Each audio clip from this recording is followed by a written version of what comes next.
get private pilot, add on instrument rating. Whether or not you go into career as a pilot, highly recommend you get your instrument rating. It makes you safer. It makes you a more proficient and precise pilot, and it's also the rating that allows you to fly into the clouds. So fun fact, as a private pilot, you can't fly in clouds. You have to maintain a minimal separation above, below, and horizontally. Once you get your instrument rating, you're allowed to fly in the clouds. And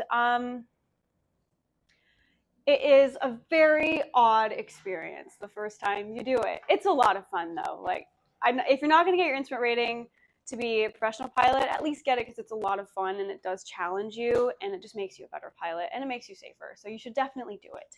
But yeah, so double I just means I can also teach instrument. If you're just a CFI, I shouldn't say just a CFI. If you only have your CFI certificate, you can do private pilot and then you can also teach commercial students. But yeah, so you guys have notebooks that you're welcome to use. If you don't want to, that's fine. They're there, but they are yours and they're super cute. And then you have these printouts that say lesson 1. These are just kind of fill in the blank guides that I made so that you can take notes but also pay attention. So like I kind of filled out the important information that I think, and then you just, as I talk, as we go through the slides, you can fill in the blanks, and then that way you don't have to focus so much on writing and you can actually kind of like listen a little bit more. Yeah. And we'll go through it at the end just to make sure everybody got the information that they want and that they need. But yeah, hi again, Megan. Nice to meet all of you. So a very, very, very important document that I want to point out first is the Private Pilot Airman Certification Standards, also known as the Private Pilot ACS. The ACS is everything that you will be tested on for your check ride. And for those of you that are not familiar, check ride is the last test that you take before you can get your private pilot certificate. So for girls of the fly specifically,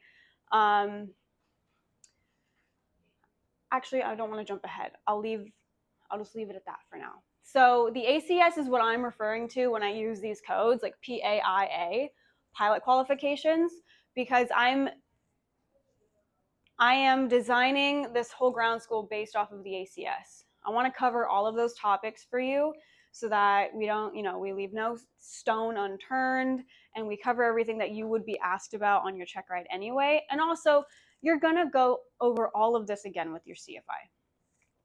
But that document, highly recommend. I will send a link to it in the WhatsApp. It's free. If you just look up Private Pilot ACS on Google, it's probably the first link that'll pop up. It's a PDF, and it just has all of the things that you have to know and that the examiner can ask you questions on and test you on for your check ride. What does ACS stand for again? Airman Certification Standards. Yeah, of course. And every rating and certificate has one. So you can get so what you are all doing right now or going to in the future is you're going to get your private pilot single engine. You can also get your private pilot multi-engine. I don't know why you would do that, but you can. Multi-engine flying is a lot harder than single engine, as you could probably tell, but you can get your private pilot in a multi-engine. So, and also in a seaplane. So some of the sections in the ACS are not going to be relevant to you because you're not flying a seaplane or you're not flying a multi-engine. So I'll walk you through it a little bit just so you know like what information is pertinent to you. But just for pilot qualifications, for the pilot, there's required documents that you have to carry with you at all times as a student and as a private pilot. You needed to go through an aviation medical exam. So for your medical certificate, you have to fly with a valid medical.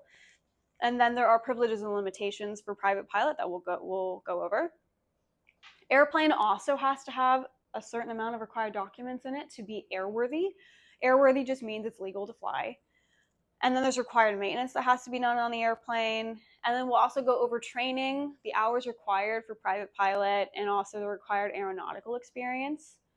And then we'll go over a little bit of what you will need to do regarding your ground training. So there's a written test that you have to take, and that's more when you do like your online ground course, that's really what that's for, is for the written test.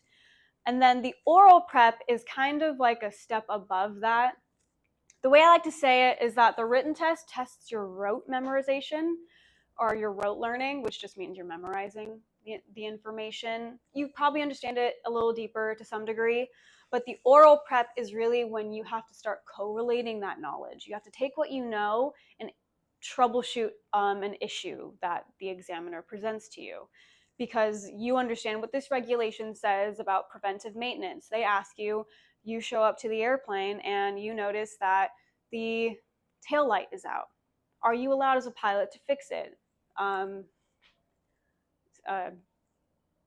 don't know what phrase I was going to say. I was going to say sneak peek, but no, it's what's the word you say when you spoiler alert. Spoiler alert. Yes, you can. So we'll go over that. Okay, so required pilot documents. First one you have to have, this is both for student and private pilot, you have to have a government issued ID, which can be a passport or a driver's license. Then you have to have your pilot certificate. You probably don't have one right now. McKenna, you probably do. So you'll do that with your CFI because it's kind of a weird application process that you have to do on an FAA website called IACRA. And I will write that down on here for you. I wish I need an eraser. Oh no, this is not a good eraser.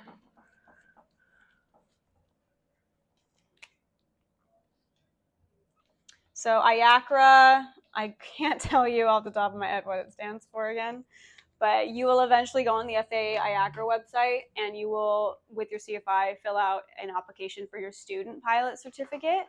And then you'll get like a number, and that'll be your number forever. But you'll get a student pilot certificate, and then right before your check ride, you apply for a private pilot certificate. Whether or not you get that depends on if you pass the check ride. But whenever you solo, you have to have your student pilot certificate with you at all times, and you have to have a government issued ID. Similarly, when you're a private pilot, you have to have your government issued ID and your private pilot certificate. I will show you what that looks like at whatever point I think the timing is right.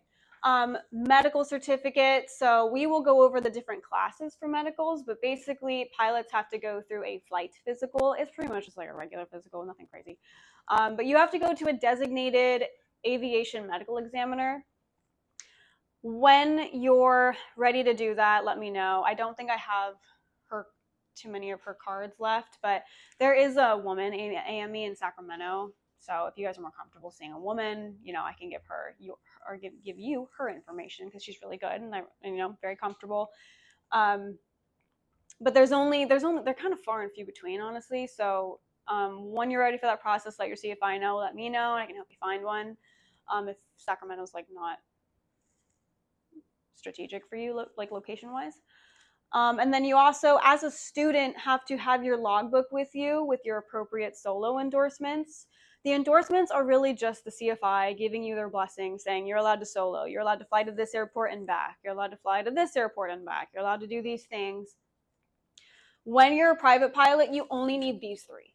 You do not need to carry your logbook with you once you're a private pilot. In fact, I'd recommend that you don't. Your logbook is a legal document, and I cannot tell you enough how important it is that you maintain it as such. You need to maintain it as if like a lawyer was going to go through it, especially if you're going to go into this career-wise, because every time you go get a new job as a pilot, they will audit your logbook. And if they see that there's like stickers and rhinestones and pink pen in there, they might be like, oh, this isn't really that professional. Trust me, I wish I could do my logbook that way because otherwise it's just so boring. But I don't know, it's a male-dominated industry, so I can't tell you what else. So, question. Mm-hmm. The medical certificate, Yes. Is there like an expiration, like say, because a lot of us aren't in lessons, like Mm-hmm. flight lessons yet. So say we got the medical certificate tomorrow, yeah, but we don't start flight lessons for 6 months. Like, right. Is it still applicable? Do you have to like do it before you? There are expiration dates for them. Just depends on the class you get. We will go into that a little bit later, but I would say usually if it's just 6 months, you're totally safe. Yeah, we'll go into that a little bit more. Okay. And for logbooks, is there like, could you just use like, here's my composition notebook, Mm-hmm. my logbook, or yeah. they're like, they are like an actual like there's someone who thing. prints them, or like yeah. how is that like regulated? It's really not that regulated. There's different brands out there that make them. You just have to go with one of those. So like ASA is a brand. Jeppesen, I think, is the best logbook brand, and my Jeppesen, it's Jeppesen. That's totally wrong, but it'll get you there. It's in the ballpark. Jeppesen, I think, is the best one. There's other brands too. If you go on a website, so 2 websites you'll probably end up going to and spending money on is Sporty's Pilot Shop. Sporty, like sport, but with a Y. And then My Pilot Store is another one. And if you just look up logbook, you can find them on there. You can find them on Amazon too. And I was gonna say you can get it on Amazon, and you'll probably get it a lot sooner. But yeah, if you just look up like pilot logbook, just pick one from there. I will point out, so if you want to make this a career, I would just go ahead and get the Jeppesen professional logbook. I should have brought mine, but I will get into why you shouldn't carry your logbook with you. Just because, but the professional one is just, it has a lot more columns and it's bigger. So as you proceed on to your training, you're going to fly different airplanes. You're going to have all sorts of flying experiences. They usually have columns for that. So it's kind of nice just to have it from the get-go. But I am going to say with your logbook, like make sure your CFI will know this, but make sure it's treated nicely. Make sure the handwriting is legible. Make sure your CFI signs it every time. We should sign it with our signature and our certificate number, and that certificate number's expiration. So that's what you should see. Like, for example, every time you go up with a CFI. If you're on your own, they don't need to sign it. I need an eraser.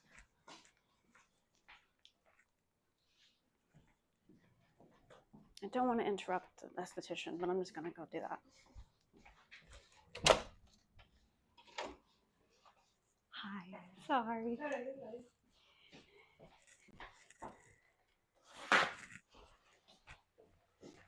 I'm Megan. I don't think I've met you. Tina, hi. Tina, nice to meet you. Get a skincare back here. Oh, very cool. It smells really good.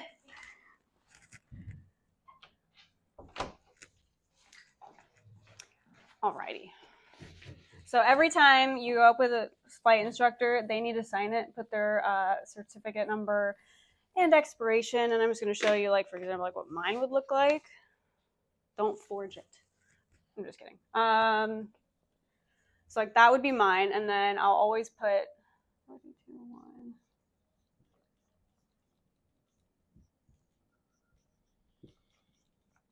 should always have something like that in your logbook with your lessons. Our CFIs are not perfect. Sometimes we forget to sign it. So, you want to be a little bit involved in your logbook entries, just because, one, you're going to have to fill it out on your own occasionally when you solo. So you want to know how to fill it out. And then also, again, if you're going to go get a career, you want to make sure like everything looks nice. So as a student pilot, when you're soloing, you always have to have your logbook with your endorsements on you. And this is all just in case you get what's called ramp checked, which is when an FAA safety inspector comes around and he's just like, or she's just like, hi, my name is so-and-so. Here's my badge. This is a ramp check. Can I see your documents? You have to provide them with all 4 of those. If you're a student, if you're a private pilot, then all 3 of those. No logbook.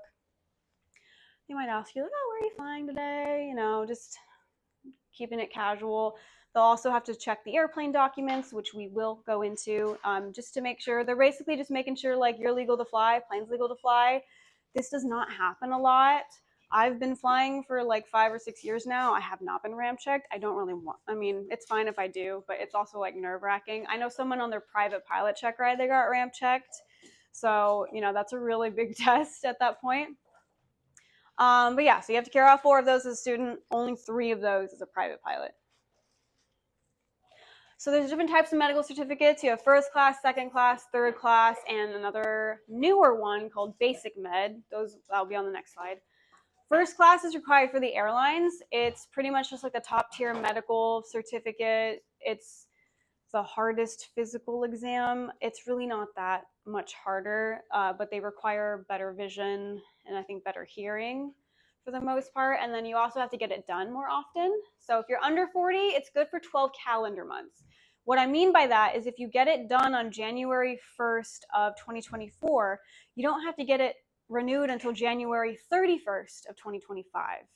So you have the entire month to get it done. After the 12 calendar months, it reverts to third class privileges for 48 months. That just means if you worked for the airlines, you would have to get it done every 12 calendar months. If you didn't get it done, you could still fly an airplane, but not for the airlines. If you're over 40, it's only good for 6 months, so you have to get it renewed every 6 months unless you're not flying for the airlines anymore. Then it just reverts third class privileges for 18 months after that. Then it's completely expired. And third class will be on the next slide, but just so you know, like third class is just for like recreation flying for fun for the most part. Second class is required for commercial operations. So commercial operations other than airlines. You will hear me and other pilots say like commercial or airlines because they're different. Commercial pilot does not necessarily mean you're flying for the airlines. I'm a commercial pilot. I'm not flying for the airlines. Once you're under 40, same thing. 12 calendar months, reverse to third class privileges for 48 months, the same as first class. If you're over 40, it's still good for 12 calendar months, so a little bit more lenient. Other commercial operations include like flying for a charter, banner towing, skydiving pilot. The pilot's not skydiving, they're flying the plane that people are jumping out of, although I'm sure the pilot skydives once in a while too. But yeah, like things like that. So it's just smaller operations.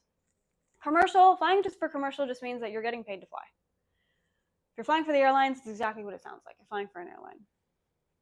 And it makes sense that they're a lot more strict because you're flying, you know, hundreds of people for hire. Medical certificate, so third class required for general aviation activities. So if you're a student pilot, if you're a private pilot, RPL means recreational pilot because that's its own certificate. There is sport pilot and recreational pilot. I don't know, honestly, a whole lot about those because I don't know why the FAA made those. I think they just wanted to make flying general aviation a little bit more accessible. And I just know that they have a lot less requirements, but you also have a lot less privileges as a sport pilot or recreational pilot. So I just tell people, just get your private pilot certificate. If you're going to go for it, go for it. Third class, if you're under 40, it's good for 60 calendar months. So 5 years, essentially. So if you got a medical done on January 1st of 2020, you don't have to renew it until January 31st of 2025. If you're over 40, it's good for 24 calendar months.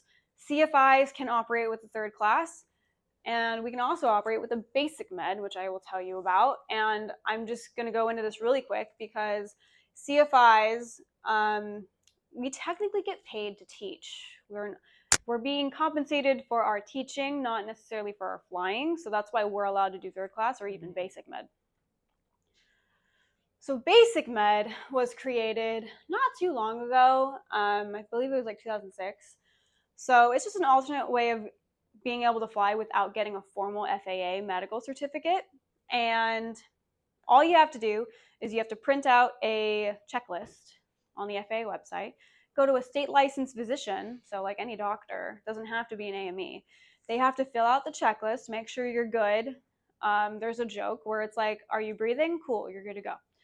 And for basic med, just to kind of lay out, like it's really easy to get a basic med. You have to complete an online medical course every 2 years. So when you're first getting it, you get the physical done with the state licensed physician, you take this online course, and then you just have to keep that certificate of completion of that course in your logbook or just keep it with you when you're flying. And then you have to take that physical exam every 4 years, and again, the online course every 2 years. So super easy to get. There are more limitations though.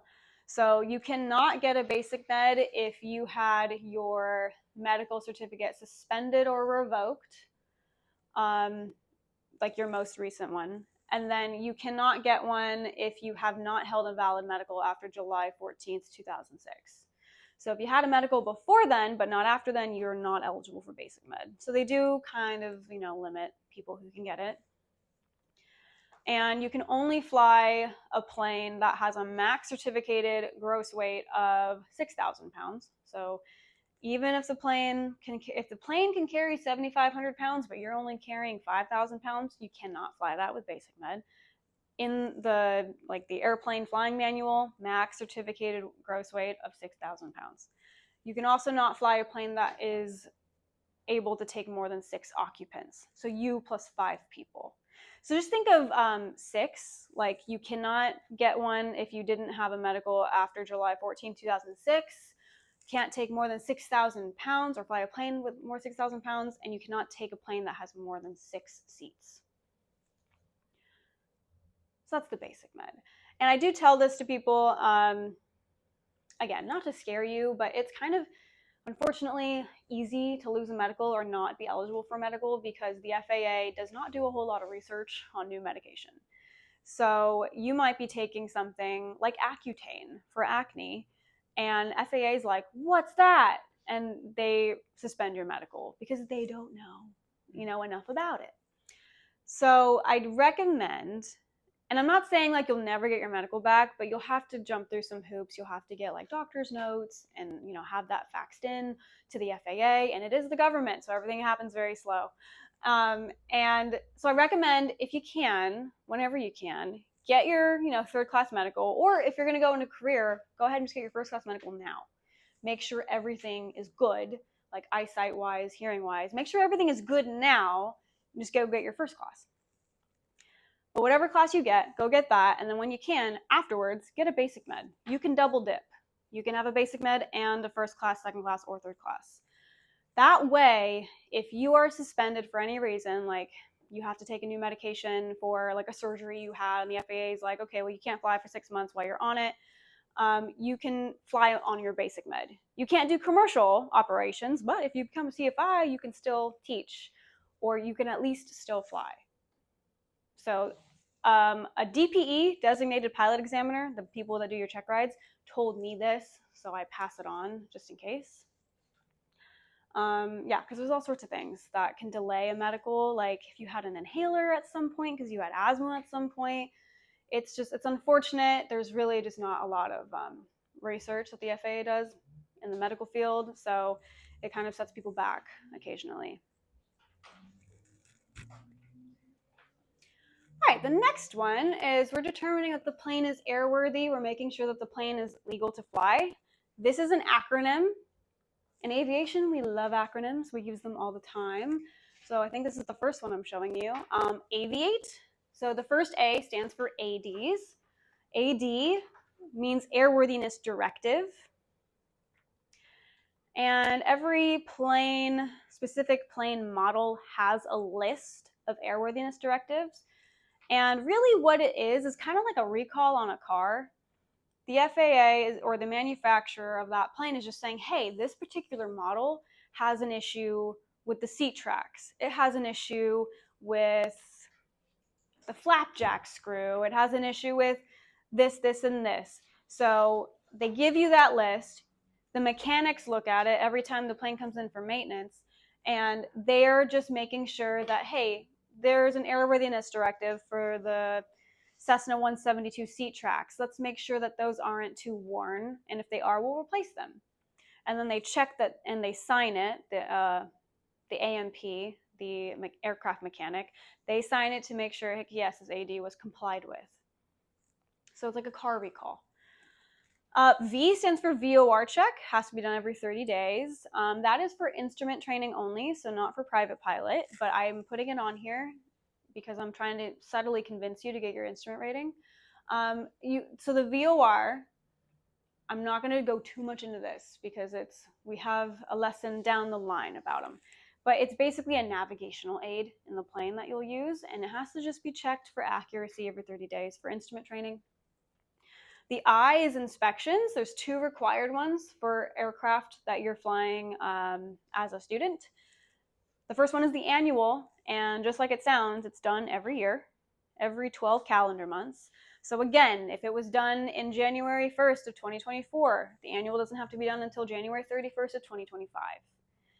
So just anytime in January. And during the annual, What they do is they take out the seats, they take out the carpet of the aircraft, they take off all of the inspection panels. So if you've ever seen, you know, these little airplanes, there's a whole bunch of like circular panels, like under the wing, under the elevator. They unscrew all of those to check the pulleys and the cables of the plane and make sure everything's lubricated. They check the magneto timing. The magnetos are what give electricity to the engine. They check the compressions of all the cylinders. And they almost take the plane just apart and make sure that everything is good. It's the engine is clean. There's no metal in the oil. They do an oil change, and they're just making sure that this plane it has normal wear and tear, but nothing too crazy. And then that's done every 12 calendar months. And then the 100-hour is done every 100 hours. And when I say hours, I'm referring to the tachometer. So there's two different types of times that we keep track of in the plane. One is the Hobbs, and the Hobbs meter is literally just tracking the flight time. So as soon as there's different ones, but it's like for some of them, as soon as the engine is running, it's based off of oil pressure, or there's some of them that are based on the master switch being on. As soon as those are going, the Hobbs is running. It's measuring just how long your flight is. That is what you use when you fill out your logbook. It's also what we use for billing. The tachometer is, you know where your RPM gauge is? It's those numbers underneath those needles. That's measuring the time on the engine. So tachometer we use for maintenance. So every 100 hours on the tach, we do a 100-hour, which is essentially the same thing as the annual. The main difference between an annual and a 100-hour is who can do it and who can sign it off. So AMP, which just means airframe and power. Is it airframe and power plant or aircraft and power plant? AMP is the term that we use for mechanics. AMP is a certification for mechanics. So an AMP can do a 100-hour and sign it off, but only an AMP with an inspection authorization can sign off an annual. Annual is like more of a big deal. Every airplane is required to get an annual. Only the airplanes that are operated for hire have to do the 100-hour. So when I say for hire, I mean that you're hiring the pilot, you're not hiring the plane. So everyone that you're here, you're doing your flight training, you're flying planes for hire because you're hiring a CFI to go with you. So every flight training plane has to go through a 100-hour. It just means that these planes fly a lot, so they have to go through more maintenance and more checks, which, you know, should make you feel better. But if you buy your own plane one day and you're not doing any flight training out of it, and you're not operating it for hire, it's just your personal plane, you don't have to get a 100-hour. You just have to get an annual done every year. Does that make sense? So AMP can do a 100-hour. AMP with an inspection authorization, also known as an IA, can do the annual. It's just who can sign it off. That's the only difference. And then the other A is altimeter / pedostatic system. So the altimeter is what tells you how high you're flying. The pedostatic system is your airspeed indicator. Airspeed indicator, altimeter, and your vertical speed indicator. So there's 3 instruments part of the pedostatic system. Has to be done every 24 calendar months, every 2 years. Again, that's also only for instrument. So just the VOR and the altimeter pedostatic, those are instrument only, but I'm putting them on here. Transponder, that's how ATC sees us. Has to be checked every 24 calendar months. ELT, emergency locator transmitter, every 12 calendar months. The ELT is this orange box that is always in the back of the plane, and it is set to go off once a certain level of impact and G's is felt.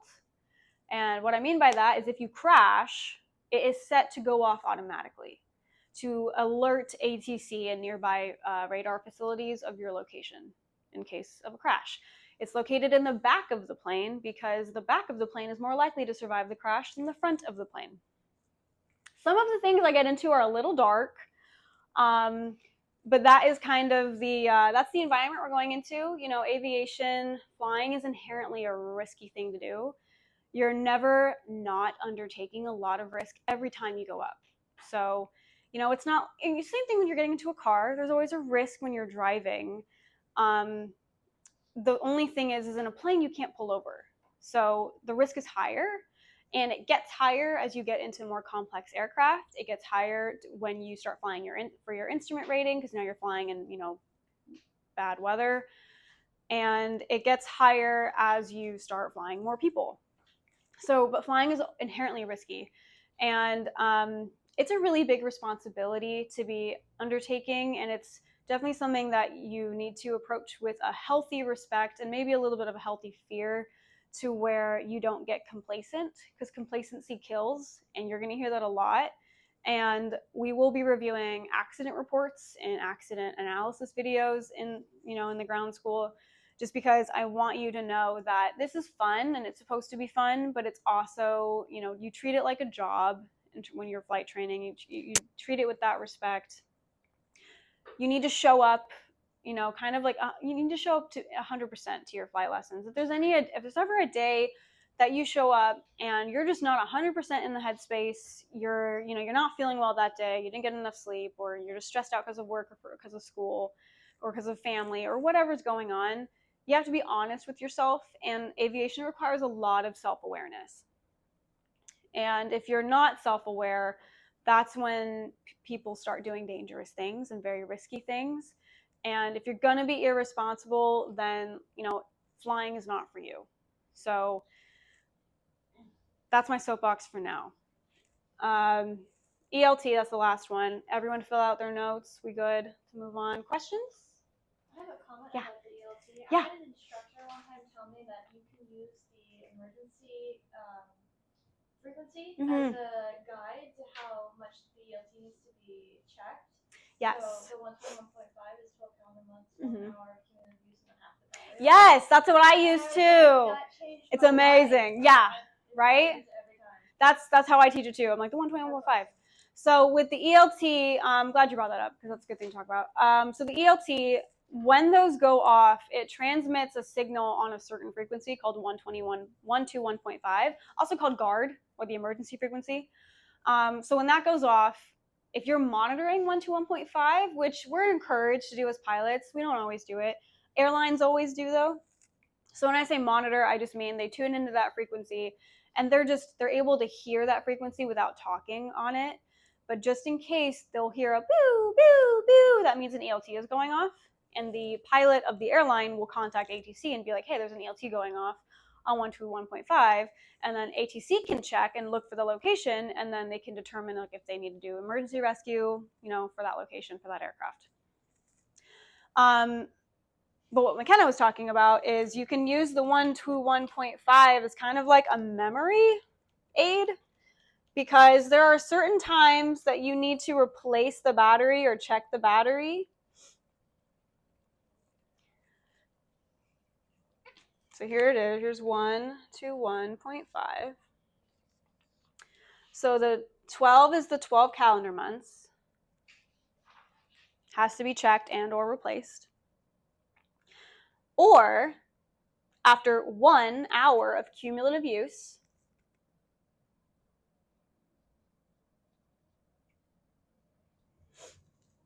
so if it went off for half an hour on this day, half an hour on this day, it needs to be replaced.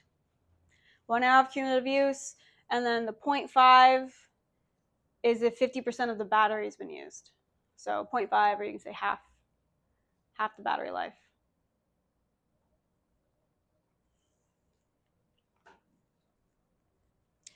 And when you test an ELT, like if you say the mechanic put a new one in, or you put one in, because you're allowed to do that as a pilot too.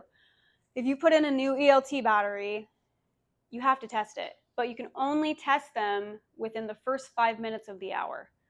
So if it's 12:02 and you get into the airplane and you happen to be monitoring guard when you get in and you hear something going off, somebody might just be testing the ELT. So if it happens the first 5 minutes of the hour, don't panic, or don't be like, oh gosh, someone needs help. They're probably just testing it. If it happens at 12:06, then you can panic. But so if you're going to test it, it's within the first 5 minutes of the hour. One time I replaced an ELT battery in a plane, and I didn't time it right. I totally just forgot.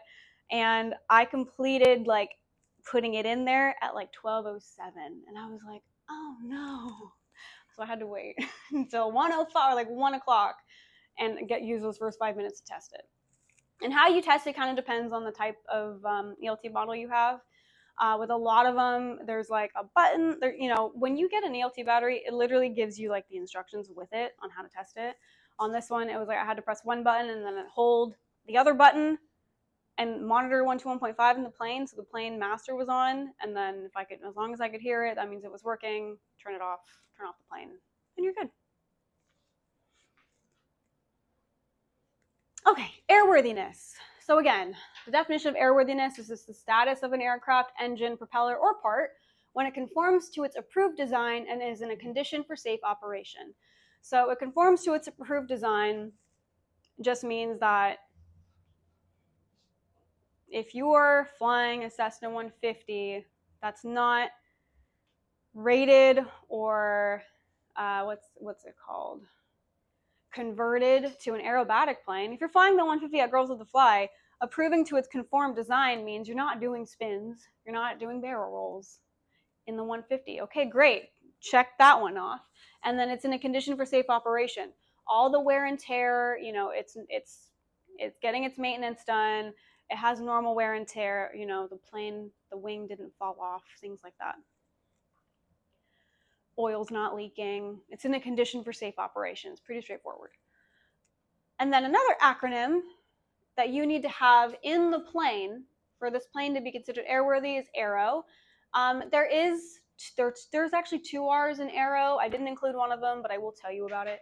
The first A is airworthiness certificate. This is basically like the birth certificate of the plane. When the plane is first built by the manufacturer, comes with an airworthiness certificate from the FAA. You know, they say like it's gone through all the necessary tests, it's safe to fly, does not expire.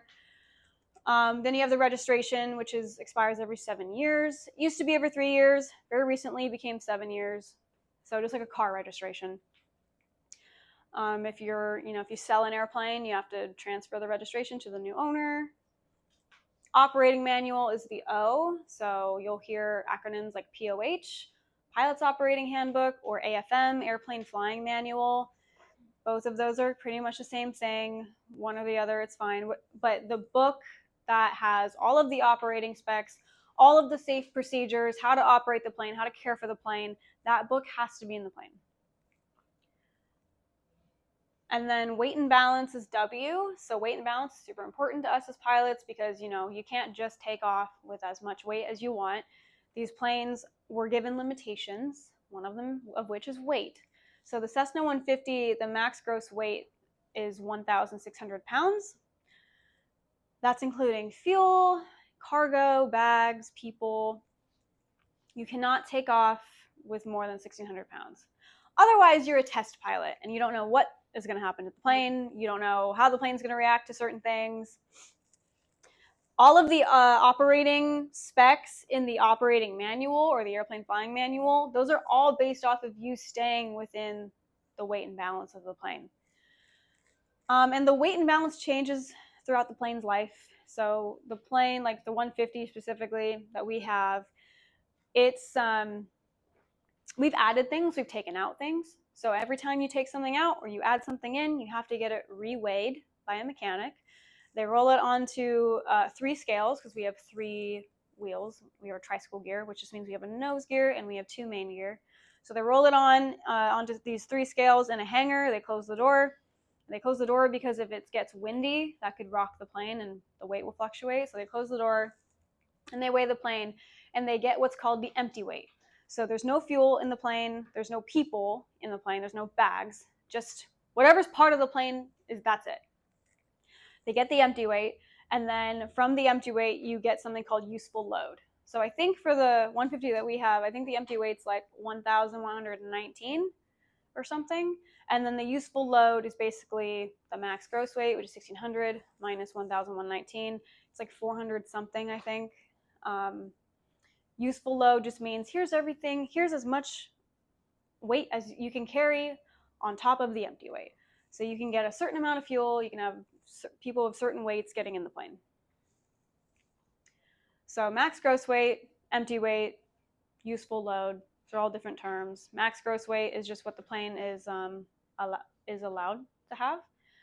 So 1,600 pounds. Empty weight, again, for this plane is like 1,000, it's 1,119, and then the useful load is whatever the remainder is.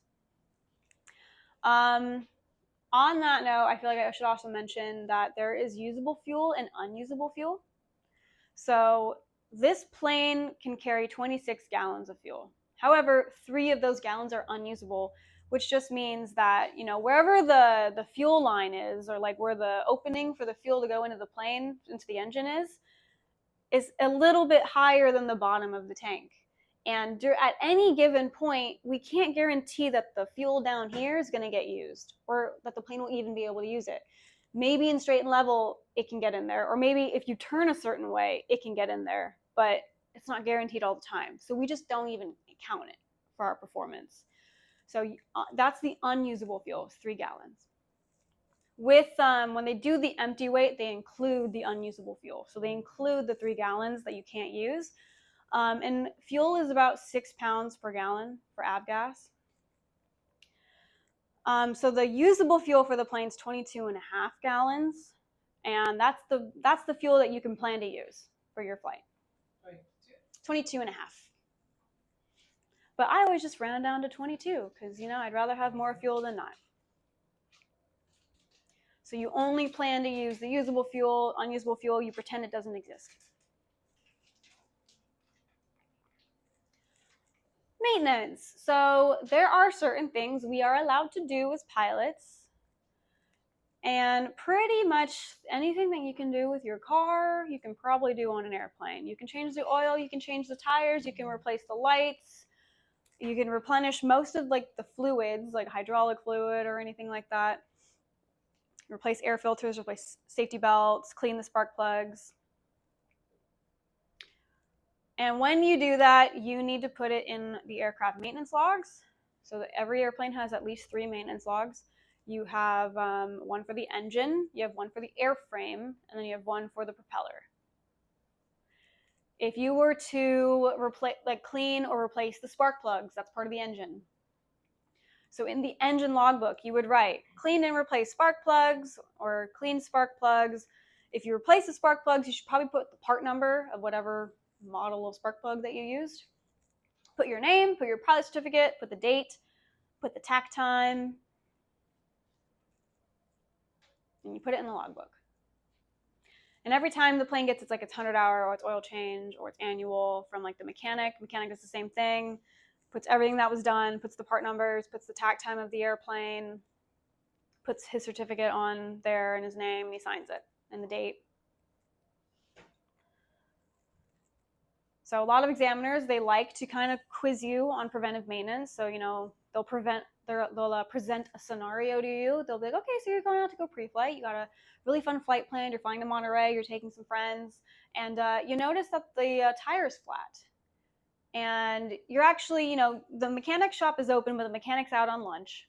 But you know him really well. And you give him a call, and you're just like, hey, I have a flat tire. And the mechanic's like, hey, well, you know, I'm on lunch right now, so I'm off the clock, but you're welcome to do it. You know where everything is. And so basically he's kind of just giving you free reign on the maintenance shop to replace the tire. Can you do that? The answer is yes, I can, because it's considered preventive maintenance. Do I know how to change a tire for a plane? Absolutely not. So I would not be doing that.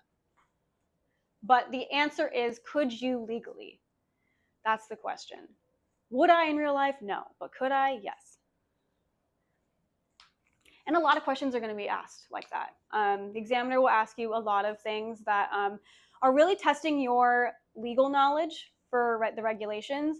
A lot of what you have to understand is that, can I? Yes. Would I? No. Because there's a lot of things that would surprise you that are legal to do as a pilot. But they're just legal does not necessarily mean safe.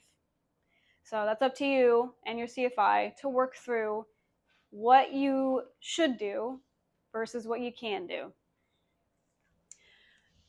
And then there's also a specific process for if you're flying with an inoperative equipment. Go through this door and then the last door on the right.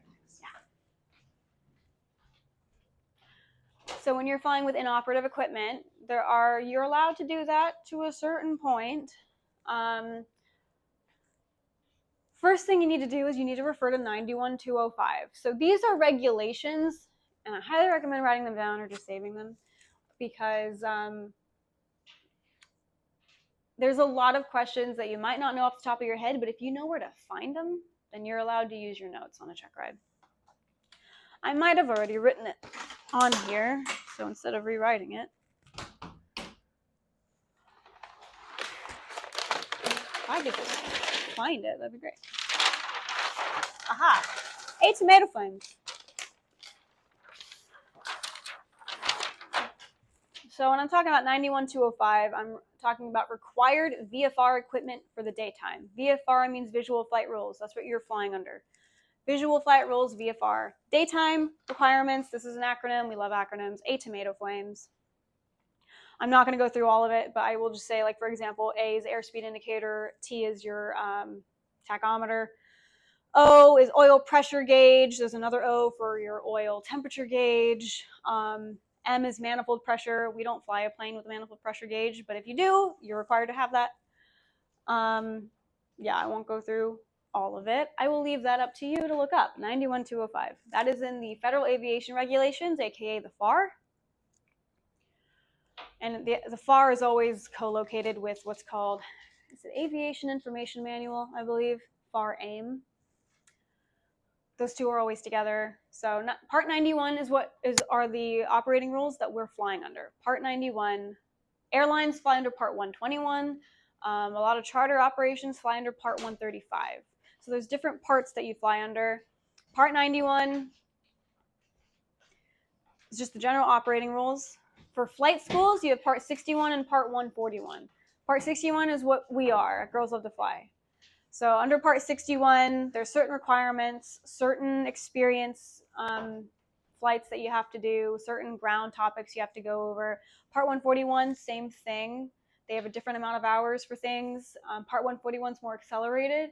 Part 141 is if you have time and money to pursue flight training full time without having a job, then that's usually what people do.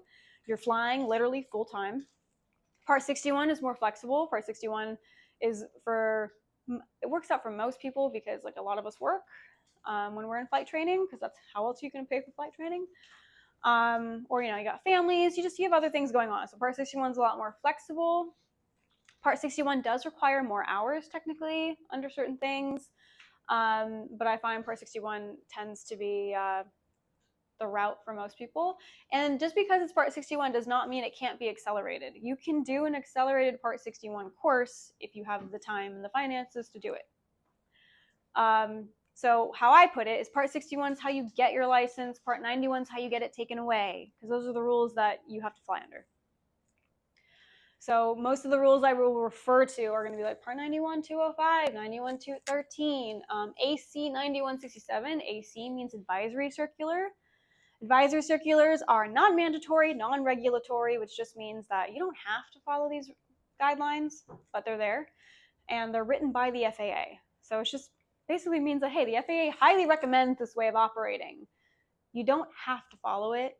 However, in the court of law, if you got in trouble and the FAA can present this and be like, well, we have a advisory circular on this exact topic. Why didn't you follow it? So it could still be used against you, So always think about the spirit of the law, and like what could be used against you if you decide to do something stupid. If you're going to fly with inoperative equipment, you first have to make sure that it's not required under 91205, aka 8 tomato flames. If it's not in here, okay, cool, now you move on. If the airplane has a minimum equipment list, we do not. We are not sophisticated enough for that. Airlines do. Or if it has a kinds of operation equipment list, which we don't have that either. Some Cessna 172s do, if they're like newer models, but we don't have that either. So if there's a minimum equipment list or a kinds of operation list, refer to that, because that's the manufacturer saying, legally you're not required to have this, but we are requiring you to have it. Okay, cool. Listen to the manufacturer. If the item is not on here, if the item's not on the equipment list, which we don't even have, so you would just skip that step, then you go into like, okay, so I don't legally need this let's say if we're doing VFR daytime, you don't need to have the position lights operating. Okay, so they're inoperative and you're flying in the daytime. You're allowed to do that. What you need to do, though, to make sure that the plane is airworthy, what's bold is what's legally required. The other items, I'm just saying to do that for Girls Love to Fly purposes. We squawk the item. So squawk just means, the squawk sheet means anything that needs to be looked at maintenance-wise of the plane, you write it down. Just write your name. So in the Girls Love to Fly plane binders or squawk sheets in there, you would just write like, both position lights, or the pilot side position light or the passenger side position light is inop. Put the day, put your name, that's it. And then what we have to do is we have to disconnect the item. So most of the time, lights and such, like electrical components, they're connected through a circuit breaker. If you want to disconnect it, you just pull out the circuit breaker. That's all you got to do. Or you can remove it, but if you remove it, which we're not allowed to do as pilots, the mechanic would have to do that. If you remove it, you have to get it reweighed and get a new weight and balance. So we don't want to do that. So disconnect it. Make sure it's off. Pull out the fuse, pull out the circuit breaker. You have to placard it inop, which just means you need to get a sticker that says inop. If you have like a label printer, that works just fine. That's what most mechanics use. And you just type INOP, inop, inoperative, and you put it over like the light switch or over the circuit breaker. That way everybody knows who gets in that plane, oh, I can't push the circuit breaker back in to reset it. I can't turn on the switch, leave it alone, don't touch it. Those are what you have to do legally. Disconnect it, placard it, inop. That's it. And then I say this, I put it in the logbook, like if you happen to be someone that's able to replace a light bulb, then, make sure you put it in the logbook. Otherwise, you would end it here. Placard inop, okay, now you're good to go. So things that would not work that you would still be able to fly are like lights, for example. The only one that has to be working always is the beacon or the anti-collision light. You can call it whatever you want. That always has to be working, whether it's daytime or nighttime. If that's not working, you can't go. As silly as it might sound, you can't do it. Position lights, you only need those for nighttime. So if you're flying in the daytime and the position lights are inop, that's fine. Just go through these steps. But make sure that you're going to make it back to your airport before nighttime, because some people, if they do a cross country, things happen, you get stuck, you're flying, and then, oh shoot, it's nighttime. It's like, okay, well, now you're not legal. So take the necessary steps to make sure that's not going to happen. Pilot training. So you're required to get 40 hours for your private pilot certificate. Most people take more than that. 40 hours is, I don't want to say it's unrealistic. It's that, you can attain it, but it's, I'm going to say it's the minimum, Most people take around like at least 70, 75 hours, if not more. So I'm also going to say, don't compare your hours to others, because everybody has other things going on in their lives that contribute to how much they can fly, how much they can study, and comparing yourself to others in any part of life does not help you. We split training for private pilot into 3 stages. So your first is the solo stage. I'd say pre-solo/solo. So here's what you're going to do. We're work on maneuvers like steep turns, stalls, ground reference maneuvers. You're going to work on your takeoffs and landings, and you're going to be introduced to a lot of aviation topics. You're going to become a lawyer and a mechanic and a pilot and a meteorologist all in one. And then you solo. So before you solo, at Girls Love to Fly, we like to do stage checks usually. Which just means that, hey, you're getting pretty close to soloing, which just means you're going to take off and land for the first time by yourself. Do 3 laps in the traffic pattern. That's your solo usually. When you're getting close to that point, usually we'll have you fly with another instructor who's not your primary. So that way another set of eyes can make sure all your training has come together. You've learned everything you need to learn for this stage. If they find any gaps or holes, they'll let your CFI know. And just so you know, it's not a pass or fail. And if there's some stuff for you to review, it's not that you failed. It's not that you did anything wrong. If anything, we did something wrong. Like the CFI forgot to do something, or the CFI didn't work on something enough with you. So it's really more of a check on your CFI. You also have to do a pre-solo knowledge test. And at Girls with a Fly, it's a written test. It's a take-home test. It's an open book. It's not like a formal test. It's literally like, I think like 5 or 6 pages. You go home. You can use all your notes and resources to answer all the questions.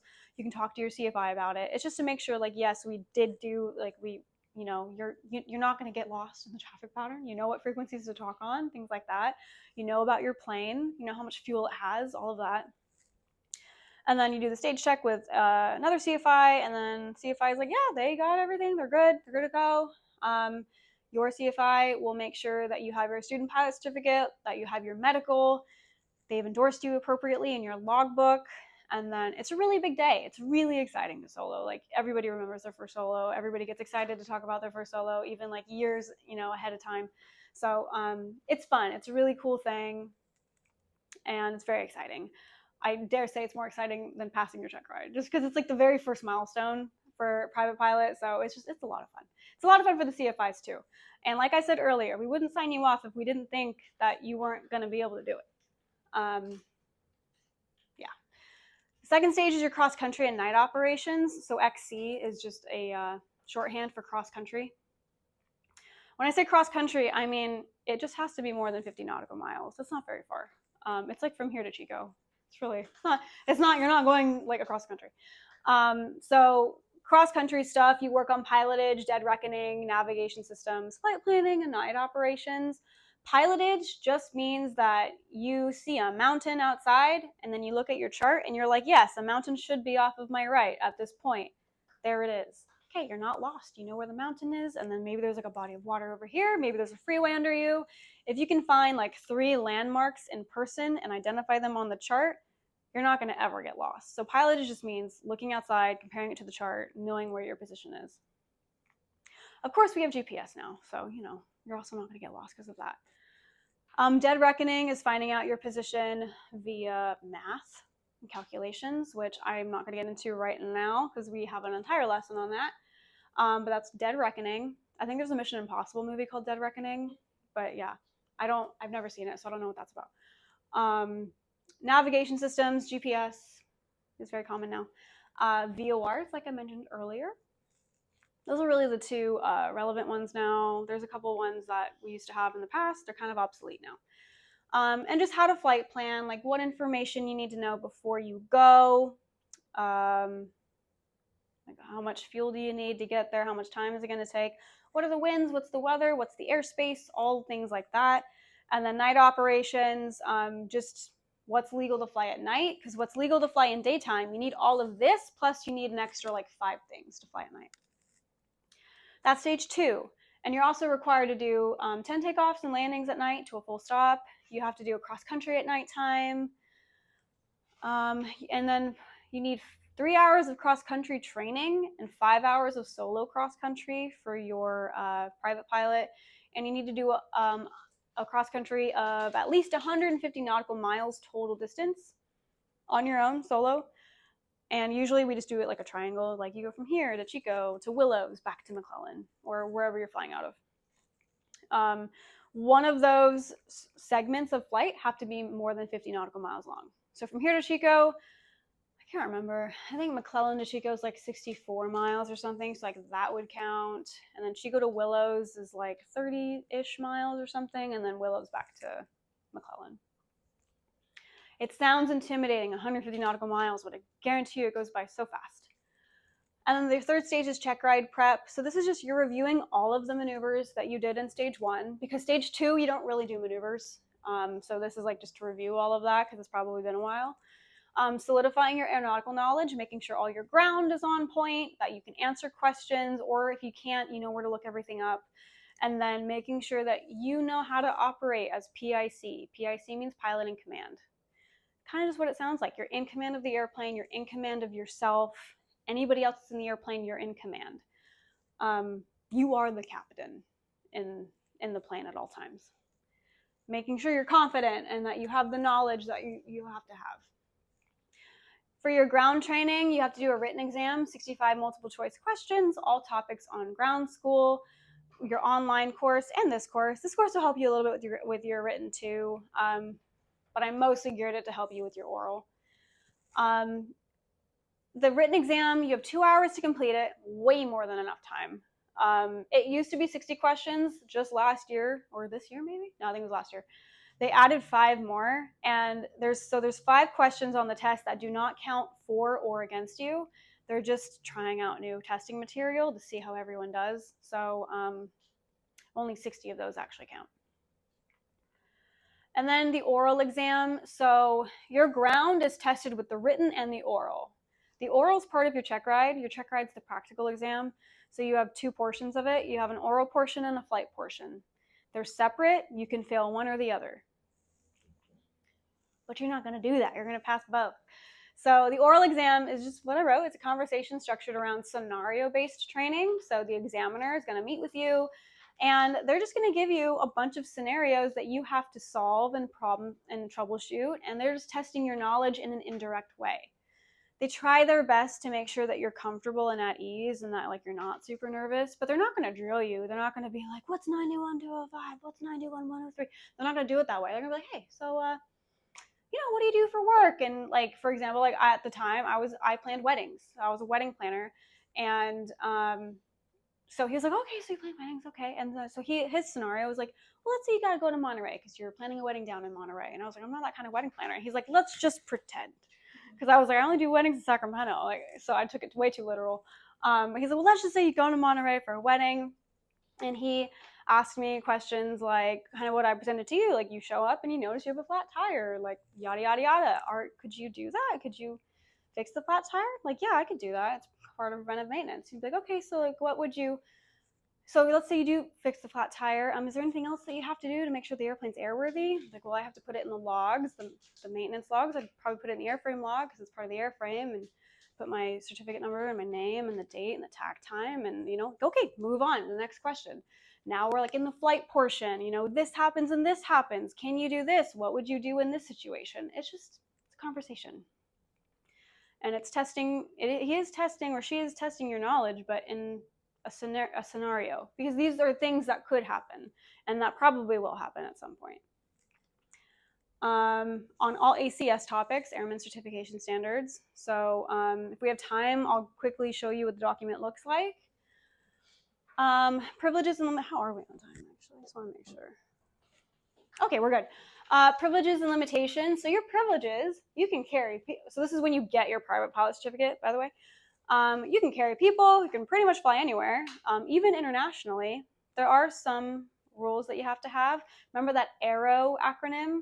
I only put 1 R. There's another R. Radio operator license. You need to have that if you're flying international, which right now we're not doing that, so I didn't include it. But yeah, if you want to add the other R in ARROW, you can. Radio operator's license. You have to have one. The plane has to have one. But you can fly anywhere. You can fly for charity. And what's really cool is if you fly for charity, like let's say you do like a Young Eagles flight, for example, and you volunteer your time. Maybe even if you have an airplane, you volunteer your airplane to take little kids up or just take anybody up. I think you just have to be under 18 to go fly. You can get reimbursed for your fuel costs. So that does not count as compensation. You're flying for a charity, so you can do that. After you get 200 hours of total time with your private pilot, you can also become an aircraft salesperson. Because according to the FAA, you're being paid to sell an airplane. You're not being paid to fly the airplane. So there's a local girl. She's on Instagram, Pilot Emmy. You guys might follow her. She sells Cirruses. She's a Cirrus saleswoman, and she loves her job. She takes people up in a Cirrus, which is like a $1.5 million plane at this point. And it's just showing them like all the things it can do. And like if you ask her, she's like, yeah, it kind of just sells itself. I just get to fly around and I get paid for it. But she's getting paid to sell the plane, not to fly. So after 200 hours, you can become a salesperson. You could get reimbursed for search and rescue or government operations. So we have something called Civil Air Patrol, and they do a lot of search and rescue missions, just like in 172s, 182s, so single engine prop planes. Or just like for government work, you can get reimbursed for fuel and operating costs for that too. Civil Air Patrol is like a volunteer-based operation, but it's a really good way of getting flight hours because you don't have to pay for it. You don't get paid for it, but you don't have to pay for it either, which is great. And also, the biggest thing for private pilot is that you're licensed to learn. This is the first certificate you're going to get before you can move on. Now you have this license to do so many things with, to learn and to continue studying and to continue getting more ratings and certificates. So DPEs love when you say it's a license to learn. Like, honestly, probably if you say that, that's probably like what they're looking for. If you say that, and if you say I can't get paid, because that's your limitation, is you cannot get paid to be a private pilot. So you cannot take people up and have them compensate you in any way. And when I say compensate, I mean it could be something as simple as like they buy you dinner that night. They honestly, like, that's even if you were not planning to fly, let's just say, because this happens a lot, you are not planning to fly a certain day and you have a friend who's like, hey, I have a business meeting in Salinas. Could you rent a plane and fly me to Salinas and I'll split the cost with you? So pro rata means you're all paying an equal share of the operating costs. So like the rental fee and the fuel, you're splitting the cost, but you were not planning to fly that day. You're only flying because your friend needs you to transport them, but you're getting a cheaper flight because you're splitting it for a flight you weren't planning, and you get the hours. Hours count as compensation as well. You cannot make that flight legally. So no, you have the pro rata limitation. So you can't pay less than pro rata. So if you take 3 other friends, all 4 of you split the costs evenly, that's allowed. But it can't be like, oh, the 3 friends will split the cost because you flew, so you don't have to pay anything. No, can't do that. You also have to pay something. So pro rata, equal share. And then this is not in the regulations, but it is case law, is something called common purpose, which is the situation I just brought up to you. Common purpose means you have to have your own reason for going to Salinas or to the airport. The pilot has to choose the destination, not the passenger. You were going to make that flight with or without that person. That's okay. If you're going to Salinas because there's an air show out of there and you were planning to fly in for the air show, they happen to have a meeting that weekend and they're like, hey, can I hitch a ride? I'll split the cost with you. You were going to go anyway. That's okay. You can split the cost at that point and you can go. You can't have them cover the entire cost. What if they say, hey, I'll just pay for the whole thing. Why not? Can't do that. But you can split the cost. You can both go. It's legal. But if they were asking you, hey, could you take me to Salinas on this day? And you're like, yeah, I'm free. I wasn't planning anything. Can't do that because now you're basically a charter flight now at that point. So you can't do that. So it's pro rata, common purpose. Common purpose, again, not in the regs, but it is case law. There was a case that happened and the FAA, the person got in trouble because the FAA was like, well, you're technically a charter pilot because you weren't planning to fly that day. So you can still get caught in that way. And I think that person got caught because I think somebody in the FBO is like the hangout spot at the airport, stands for fixed based operator. They were hanging out at the FBO. Somebody overheard the conversation, decided to tattletale, and they got in trouble. You're also limited to your VFR weather minimums. So like I said earlier, you can't fly in clouds. We'll go over those weather minimums in another lesson, but there's a certain amount of distance you have to keep from clouds in different airspaces. So you are limited by weather. And again, you cannot get paid. So those are the main 2. Can't get paid, bless you. You're limited by weather. Privileges. I can carry passengers. I can fly anywhere. I can fly for charity. It's a license to learn. Those are the big ones. Okay, so part of your pre-flight has to be you. The best pre-flight or the best decision making happens on the ground. When you're not stressed, you're not in a plane, you don't have to divide your attention between anything other than how are you feeling today? So 2 acronyms for you. The first one is PAVE. P is pilot. I will go into that a little bit later. A is airplane. So has the airplane gone through its necessary maintenance? If the airplane's gotten maintenance recently, that tends to be one of the most dangerous times to fly a plane because mechanics aren't perfect. They forget to reattach a panel. They forget their screwdriver on top of the cylinders and they put the cowling over it and now there's a screwdriver rattling around in there. Ask me how I know.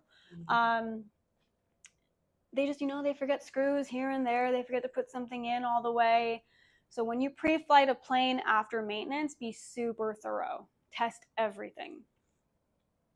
Can the airplane handle the performance demands of this trip? Are you going to Lake Tahoe in the middle of summer in a Cessna 150? Absolutely not. That plane will not fly over the mountains. I would say not even in the morning time or the nighttime. The 150s do not want to climb that high. So you are not taking a Cessna 150 to Lake Tahoe. I'm sorry. Or other vice versa. Maybe you're in a super fast plane, has a lot of horsepower, but you're going to an airport with a short runway. Can it land in that distance? Maybe, maybe not. You need to make sure that the airplane can handle whatever performance requirements for the trip. Fuel as well. If the airplane can't take that much fuel, you need to plan fuel stops along the way. V stands for environment. They really forced that one. Environment. So the weather. What's the weather like? Are you flying daytime or nighttime? What's the terrain like? Are you overflying high terrain? And then you go back to the other question. Can the plane do it? Weather-wise, are you legal to fly with that weather if you're flying VFR? And then E is external pressures. Are you trying to make an appointment at a certain time? There's something called get there-itis. You're going to hear it a lot for pilots. It's a real thing. If you haven't noticed, pilots, we all share a lot of common personality traits. We're very goal-oriented. We have attention to detail. We're very ambitious. We want to get the job done. We want to complete the mission. Sometimes that gets in the way of our judgment, and we're just like, I have to do this flight. I've been planning it for months. I finally get to take my mom up, or my best friend, or whatever. I finally get to take this person up, planning it for months. We're going to a concert. We have to be there at a certain time. Okay, great. Give yourself time to drive, just in case. There's a phrase called, if you have time to spare, go by air. That means if you have plenty of time to get there, sure, take a plane. If you have to be there in a certain amount of time, just drive. Because you will find that a lot of people, when you get your private pilot certificate, they're like, cool, so can you take me up in a jet? It's very foreign concept getting your pilot certificate with people, and they don't quite understand that, no, we are flying in a Cessna 150. This is not a scheduled air carrier. I am not American Airlines. I am Meghan Rice, and I happen to have a 150 I can rent, but if we have to be there in a certain amount of time, I don't want to be stressed out. I don't, so many things can happen. You can get delayed at the airport because someone blew a tire on the runway and the tow guys aren't getting out there fast enough. You can get delayed by ATC up in the air, especially if you're going to the Bay Area. There's a lot of traffic. They might make you circle somewhere for half an hour. Make sure you have fuel for that too. So if you're ever in a rush, don't go. Don't go by air, just drive. Give yourself time to drive. Or if you're gonna fly, okay, then go the day before. Give yourself plenty of time. And explain to your people that this is not American Airlines, this is not Southwest, this is you, and you're so excited for the flight and you can't wait to show them that you can fly and all the very cool things about aviation. However, if we can't make the flight, I want you to understand that we need to give ourselves time to drive or to get an Uber or whatever. And have that conversation with them. Just let them know, if anything pops up where I don't feel comfortable and warm and fuzzy about the flight and I don't think it's safe, then hey, let's just plan not to go. You have to set the expectation. You have to help your friends and family understand the reality of the situation. Back to pilot. So there's a couple of things you want to ask yourself as a pilot on the ground before you go fly. One is, am I current and or proficient? Currency and proficiency are two different things. Currency is legally what you need to be legal to fly. Currency is legal. Proficiency is whatever you feel comfortable with. I think about proficiency in flying as if I can get in the plane and start it just like I would start my car, I am proficient. I'm super comfortable getting into this plane, operating everything, handling everything. For currency, private pilots need to do 3 takeoffs and landings every 90 days. It's not a lot. That's 1 takeoff and landing a month for 3 months. It's not a lot at all. Most people need more than that to feel comfortable. So it's up to you and your CFI to talk about what would make you feel comfortable. Maybe you want 3 takeoffs and landings every month or every week if you're just starting out. Okay, that's up to you to decide. That's your proficiency, and that's the standard you should hold yourself to, not just the legal one. So it's like, are you proficient? And you need to know if you're current as well. If you're proficient, you're probably current. And then you have to go through this other acronym. I'm safe. So the first the I is illness. You know, are you feeling sick today? Are you recovering from something? M is medication. So first of all, make sure whatever medication you're taking is FAA approved. If it's not, you can't fly while you're on it. If you're like on a new allergy medication, give yourself 48 hours on it to make sure it doesn't make you drowsy or anything like that. And fun fact, for medication to be out of your system completely, it takes 5 times the half-life. If the half-life, which just means like half of the lifespan of the medication, if it says it's good for 8 hours, maybe the half-life is 4 hours. So 5 times 4 is 20. It takes 20 hours for it to get out of your system. A lot of medications do not publish the half-life, and instead what they say is take this every 6 hours or every 8 hours. That's the half-life. Really, if it's every 6 hours, it's actually good for 12 hours, but the effects start diminishing after 6. So they want you to take it again so that you don't think it's not working anymore. So like, I think Dayquil, for example, is 6 hours. So if you're on Dayquil, and let's say, I don't know if Dayquil makes you drowsy, but let's say it makes you drowsy. Okay, well, for it to be out of your system, you need to take 6 times 5 and then wait for that 30 hours for it to be out of your system before you go fly. So 5 times the half-life. On a new medication, give yourself 48 hours. Make sure it's FAA approved. If you just look up FAA approved medications on Google, a list will pop up. And then S is stress. We're all subject to stressors in our lives, whether it's work, school, family, friends, all sorts of things. A lot of people like to say flying is my therapy. Flying is not therapy. It is therapeutic, absolutely. It's very easy to forget about your problems when you're flying. But it should not be used as such. Flying is something that you need to be 100% present for. And if you're not in a good headspace, this is where that self-awareness comes in. And you need to be able to check yourself and make sure like you have your own personal way of knowing like, I'm not good today. For me, for example, I have a 3-strike rule. If I make 3 mistakes on my way from home to the airport, then I don't fly that day. So if I forget my phone if I forget the phone in the bathroom, if I forget to let my dog outside, if I misplace my car keys, okay, those are 3 strikes, I'm not going. Even if I do a 2 strikes on the way there, I start considering maybe I should fly with somebody else, or maybe I should do this instead of that. I start kind of, limiting myself on the flight a little bit more. So 3 strikes rule, I think, is a good one because it really just tests you mentally in a very like natural, spontaneous way, very candid way of like, well, I forgot 3 things just getting into my car. What makes me think I can fly a plane today? Another one, this is a more dark way of saying it, but like you also need to think like, what would the NTSB report say? So NTSB is the National Travel Safety Board. So they are the ones that investigate aircraft crashes. They're the ones they investigate like train crashes as well, but we're thinking in aviation. So if you decide to go on a day you should not have gone and something happens, the NTSB report's going to say she shouldn't have flown this day because this, and this happened. She wasn't, she was current, but we found in her logbook her proficiency minimums and she didn't meet those according to her logbook. Or, her boyfriend reported to the NTSB that they had a really big fight the night before. Things like they all add up. They will be found out because everybody related to you and a part of your aviation journey gets questioned if something happens to you. They'll talk to your family, they'll talk to your friends, they'll talk to your flight instructor, they'll talk to the owner operator of the aircraft. They will see where you were mentally, emotionally, according to your logbook. Everyone gets questioned. They will find out why you should not have gone that day. Whether it's weather or the plane or something that happened to do with you, most aircraft accidents happen due to pilot error.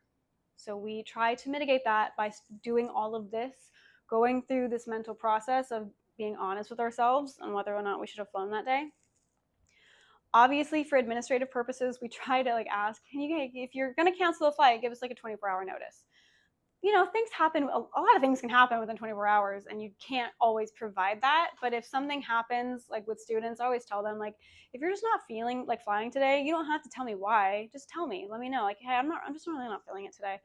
And we could do ground instead. We could totally just sit on the ground and go over stuff. There's always something to go over, so we can just turn it to a ground session. Or we could just cancel, you take the day off because it's something that you need to do. So there is that level of understanding as well. Try to do the 24 hours for courtesy, but things happen. Be honest with you and with your flight instructor. Your relationship with your flight instructor is very different than a lot of relationships in life, because you kind of, this is a rare relationship in which you guys immediately have to trust each other.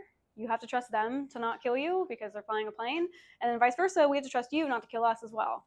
So the relationship starts off very strong. So you also have to be honest and be like, I just don't feel like it today.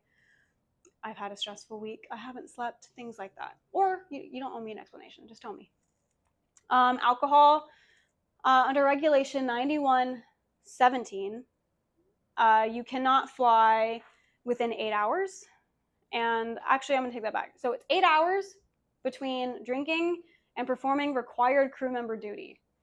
So required crew member, that's you because you're the pilot. That includes pre-flighting. That includes flight planning. That includes checking the weather. Those are required crew member duties. So 8 hours from drinking up until that point. You're going to hear 8 hours bottle to throttle. That's not accurate. You're not going to drink 8 hours ago and then put the keys in. It's 8 hours between you and pre-flighting, you and checking the weather, things like that. And you cannot have a blood alcohol content of more than 0.04. And that's all in 9117. It could also be 117. I think it's 17. It's one of those. Correct me if I'm wrong. FAA recommends 24 hours. Some companies, like airline companies, I think they have they have their own policies. I know some airlines are like 12 hours required. Again, FAA recommends 24. Questions? Okay. Fatigue. How many hours of sleep do you need a night? Well, it depends on the person. Fun fact, women need more than men. The whole 8-hour thing is for men. Women, I know, right? They all do that. They all do those tests on men, and then they're just like, oh yeah, women, I guess, are different. Shocking. But we actually need closer to like 9 to 10 hours. So you've been lied to your entire life. Again, depends on the person. When I was in college, I could manage on 6. I cannot do that anymore. So know your own levels, how much sleep that you need. And then E is like eating/emotions. Make sure you eat before you go. If you're hangry, you get frustrated really easily. You'll skip steps. It will happen. You'll forget things. Kind of goes into your emotions. Make sure you're emotionally available for the plane. Flying is a very logical thing. It's a very methodical thing. Everything has a procedure. It's really hard to follow procedures when you're emotional. So again, self-awareness is key. Self-awareness is big. Knowing thyself, knowing what you're able to handle under whatever levels of emotions. There are like times where, like, if I'm getting into an argument with my partner, I tell him, like, I'm gonna go fly. You need to tell me right now if I shouldn't, because if we're having an argument, like, this needs to be resolved before I go. And then, that's usually a nice, like, little what's it called? Not icebreaker, but it kind of just, very grounding thing where it's like, I'm gonna go fly. Should I not? Are we gonna do this? Kind of thing. So being honest with the people around you too, and like your friends and your family. Like if your mom's calling you a million times, this has happened to me before. I had to call her back, and thankfully our headsets have Bluetooth now, so I can talk to her in my headset. Very neat. Be like, Mom, is this an emergency? Because I'm about to, I am literally holding short of the runway. And she's like, oh no, it's not an emergency. We're fine. Okay, great. I will talk to you later. Because if it's an emergency, I can't focus on that and flying. So being honest with people around you as well as yourself. This is what part of the checklist looks like for the 150. I'm going to emphasize that in the group chat when I create it, I will send you guys a PDF of this so that you can chair fly. Chair fly is the best way to save money in flight training. Chair flying literally looks like this. You'll have a picture of the aircraft panel, whatever aircraft you're flying, with its checklist, and you're literally going to walk through the checklist and pretend to touch things as if you were in the airplane. So if I'm sitting here, I know like the throttle in the 150 is here, and the mixture's here, and the carb heat is here, and the master switch is over here, and the ignition switch is over here. So you can go through and be like, okay, like let's say I already pre-flighted, that's the initial, the exterior summary. I already pre-flighted it. Now I'm in the start checklist. I'm sitting in the plane. Okay, I'm gonna make sure my seat track is back and locked. I'm gonna do a little butt wiggle to make sure the seat's not sliding back and forth. Avionics are off. The switches in the 150, they all are individual. So like those are all off. And then carb heat is off. Make sure that's pushed in. Beacon is on. Turn on that light switch. Mixture full rich, push that all the way in. Throttle slight, about 1/4 of an inch in.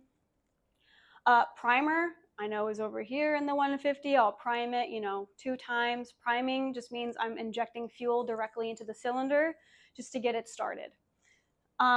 Brakes, okay, my toes are on the brakes. Prop clear, open the window, shout clear, look around, make sure no one's walking up to you or in front of the propeller for obvious reasons.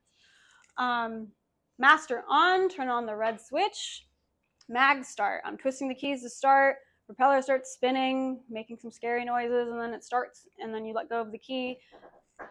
Throttle to 1,000. What are we expecting? Oh, it might be Jamie. Have you guys met Jamie? I don't know if I locked the door or if I unlocked it. Hello. Hi, sorry to interrupt. That's okay. I just wanted to pop in and Yeah. say hi to everybody. Hello. How is everybody doing? I'm Jamie, founder of Girls Love to Fly, and this is obviously awesome, Megan. How's it going?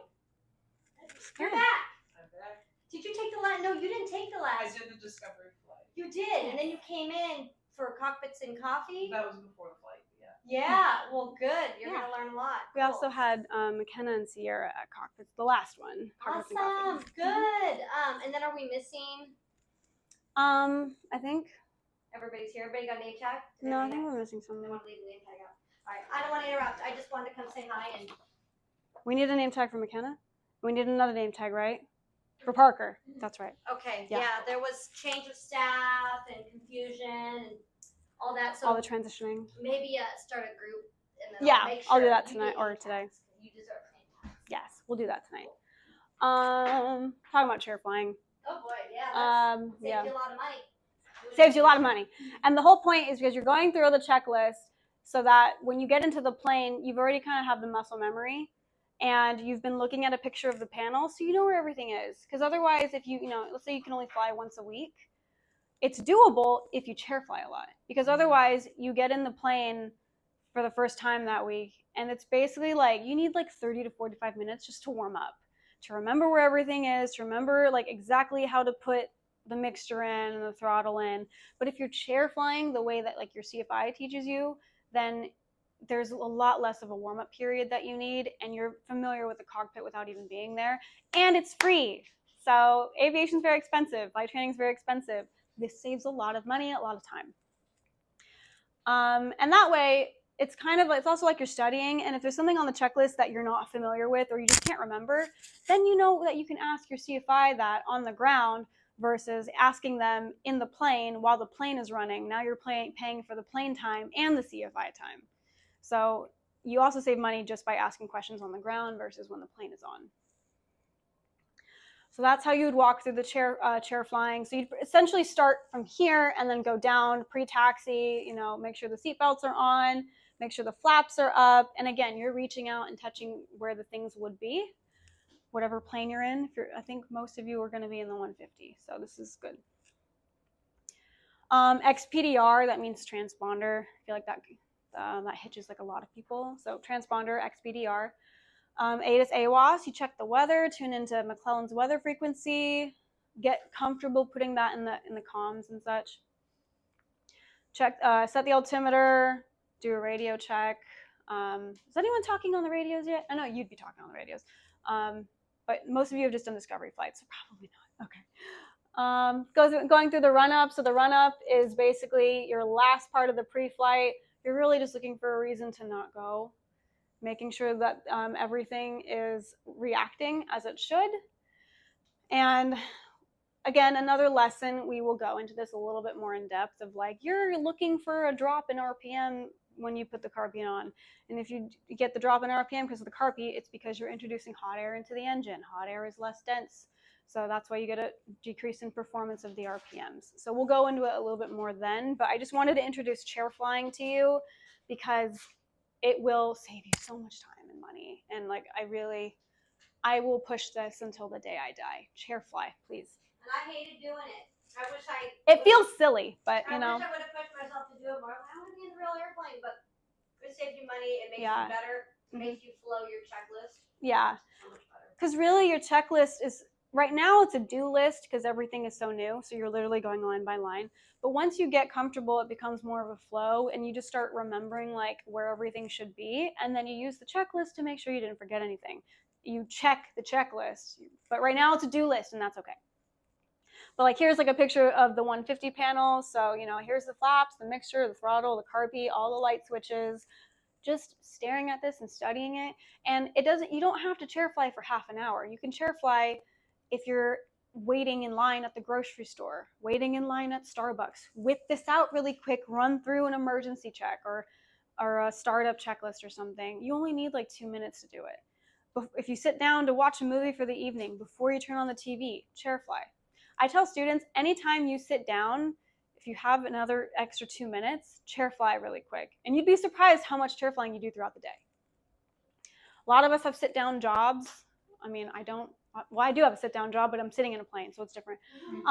So a lot of us have, if you have a desk job, as soon as you sit down for work that morning, really quick, 2 minutes, go through a checklist. Just look at the panel, familiarize yourself. Okay, so I just want to go, does everyone have theirs filled out? Any questions? If there's any gaps, let me know. Just as a review, what do you as a student pilot on a solo have to have with you at all times when you're flying? As a student, what documents? Government ID. Logbook. Yes. Yep. 2 more things. Medical certificate. One more thing. As a student, or as a pilot in general, even. Government issued ID, your pilot certificate. Oh wait, did I just say that?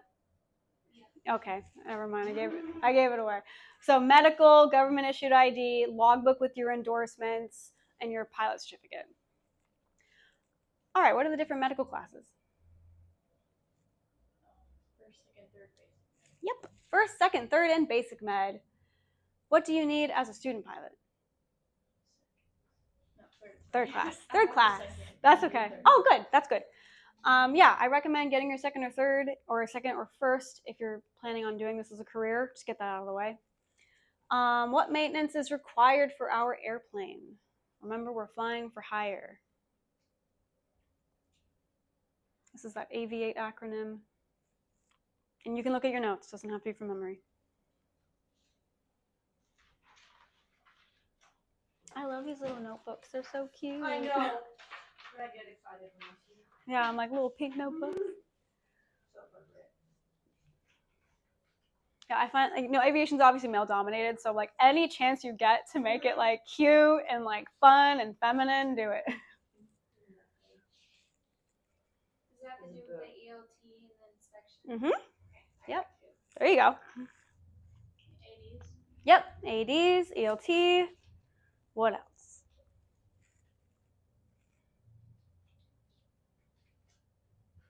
The annual inspection. Yep. Yep, both. Yep, exactly. And I think there's one more. There's one more that everyone needs. There's 2 that are IFR only, which we went over.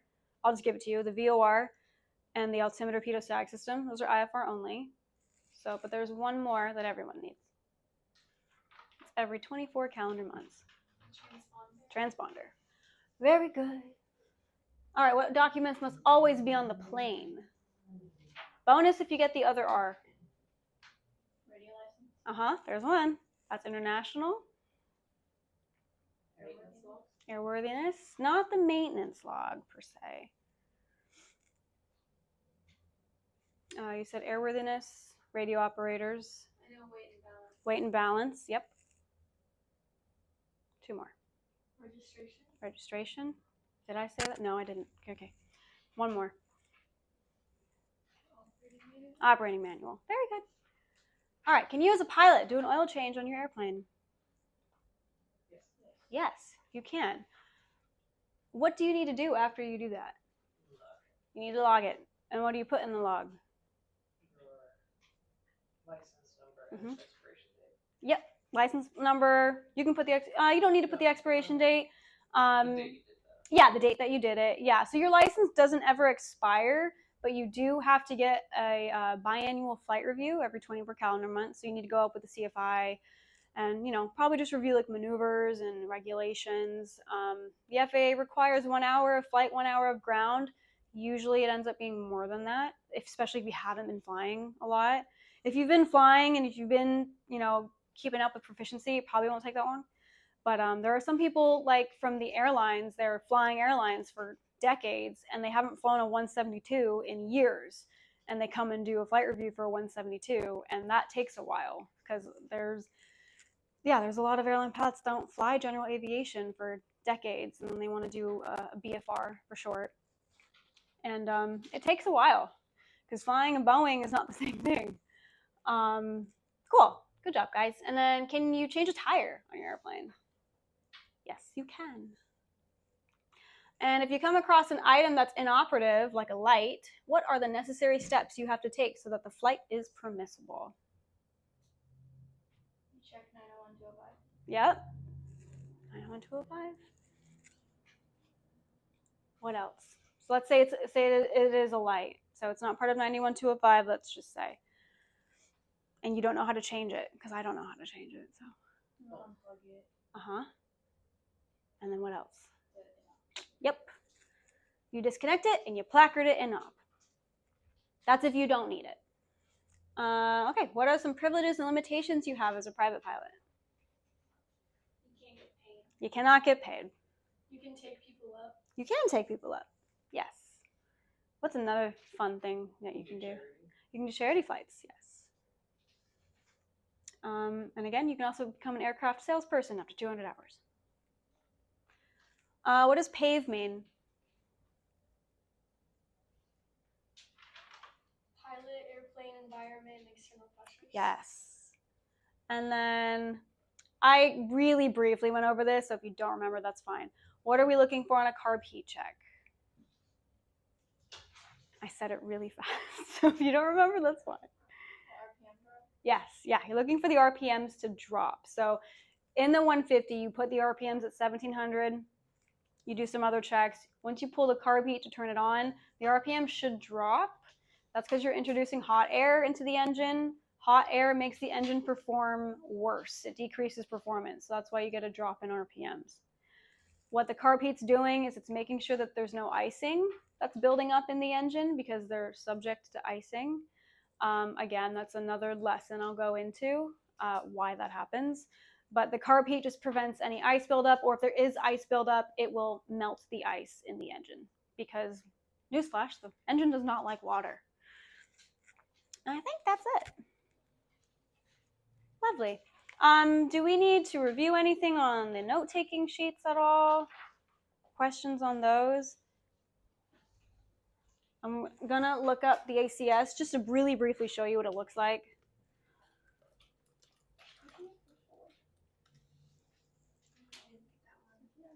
What's that one? Where airworthiness directives are checked based on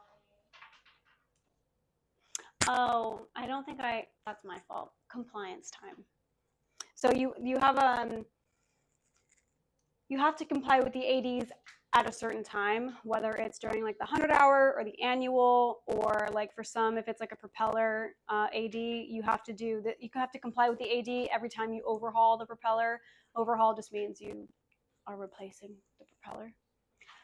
So anytime like you install like the new propeller, you have to check a certain thing with it, which I couldn't tell you. That's where my knowledge is limited. So here's the ACS for Private Pilot. And like I said earlier, so there's some stuff that say like AMEL, That's aircraft multi-engine land, not relevant for you. Unless it also has ASEL, that is relevant for you. Airplane single engine land, yep. AC or S, oh my gosh, ASES or AMES, airplane single engine C or airplane multi-engine C, not relevant for you. You are not sailing. So those, don't look at those. Anything that doesn't say anything like next to it, or if it has an ASEL, that's for you. So notice some of them overlap, the multi-engine and the single engine stuff, some of it overlaps. So this is all of the areas that you'll be tested on, areas of operation. It looks like a lot. I know that. I know it looks intimidating. I guarantee you, you will do every single one of these things. You go through and do a lot in your flight training, and you don't really realize it until you check through all of this, and you're just like, oh yeah, I have done all of this, and you're like, oh my gosh, like how have I not exploded? Because this is a lot. It's a lot of knowledge. Different procedures, maneuvers, all sorts of stuff that you'll end up doing in your flight training. I do recommend maybe with your CFI looking through the appendices, because on Appendix 1 it talks about like the process of your check ride, and it kind of just walks through like what the examiner is going to go over and like what's expected of you during the check ride. So it's just a nice little insight into your check ride. Instructor responsibilities, evaluator responsibilities, making sure that your examiner is doing their job correctly. Because if they are not, you can report them. Does not happen often, but it does happen. So so the areas might, and this was just updated back in, so it says November 2023 up there, but it actually wasn't published until this year. I think it was like May or something.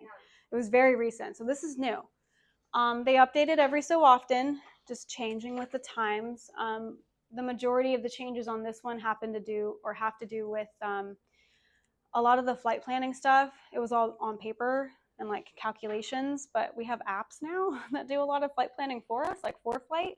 ForeFlight is like the app to get. Unfortunately, only available on iOS operators, so like iPhone, iPad. If you don't have an iPad, I would recommend getting one. I know they're expensive. You can get them refurbed for cheaper. But that way you can get ForeFlight on the iPad. It is like the best app. Yes. The iPads I've seen are kind of small. You have a bigger Yes. iPad.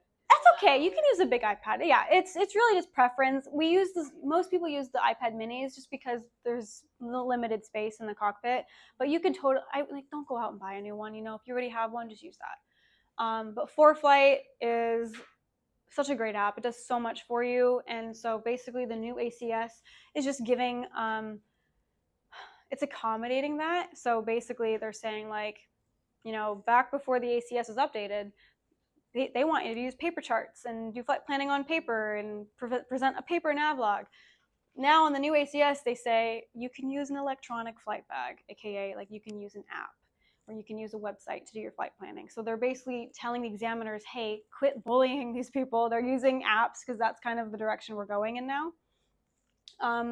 That being said, we're still going to teach you how to use paper. It's kind of a rite of passage. You have to learn how to do it the hard way before you get to use the easy way. So this is like the first area of operation, pilot qualification. So it talks about certification requirements, flight experience, record keeping, privileges and limitations, things we went over today. Amazing. Basic med, medical certificates, all of that. So this is what I'm basing my presentations off of. I'm doing my best to cover every topic. And this is what you can be tested on. I would recommend getting very familiar with this document. I was always told by my CFI, know it better than the examiner. Do I know it better than, I don't know. Yes, you do. I don't know if I would like put myself in that arena, but I am pretty familiar with it. And part of it is because I have to teach it. So, but as private pilots, you should essentially, by the time you're getting ready for your check ride, you should be able to answer at least one question off of every topic on this. Looks like a lot, sounds like a lot. I promise when the time comes, you will be able to do it. This is really great. So when I started my flight training, nobody told me what the ACS was. They were just teaching me how to fly. And maybe halfway through, I go, oh, we need this. So, and at some flight schools, they really don't introduce this. I mean, they should because it's what you're going to be tested Yeah. on. So learning this and knowing that it's there on your first time, if you've never heard of it, is so important just because sometimes it gets left out and it should never get left out. Yeah. But it's something good to be familiarized with. Oh, yeah. So this is for free. You can just Google it, Private Pilot ACS. If you have ForeFlight, it's included in the documents. When I create the group chat, I'll send you guys this just so you always have it. But it is 1:06, so I don't want to keep you any longer. But if you have questions, let me know. Otherwise, I'll see you next Saturday. And welcome to the Girls Love to Fly Ground School. Welcome. Good job, Megan. Thank you.